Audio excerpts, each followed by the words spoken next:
Sa Eastern Visayas, sugda na unyang Nobyembre 5 ang pagpamakuna sa mga nag-edad og 12 hangtod 17 anyos sa dakbayan sa Tacloban sa Leyte.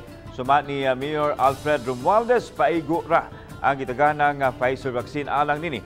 Ang Tacloban City Convention Center o Astrodome mao'y mega vaccination center sa syudad gawa sa City Hospital, mga designated vaccination centers o mobile vaccination nga nagtuyok-tuyok sa kabarangayan.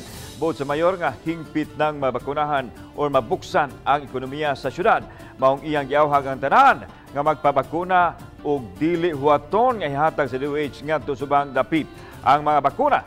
Samtang mato ni Dr. Christine May, U sa DOH 8, nga karong Biyernes dungang himuon ang pediatric vaccination sa Biliran Province sa Sistomeasis Hospital sa Palo, Leyte o Eastern Visayas Medical Center sa Tacloban.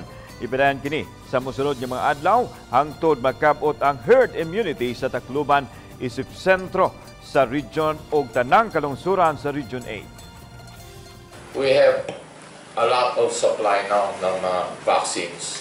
Ako po ay nakikiusap sa inyo. Araw-araw pina-follow up ko to.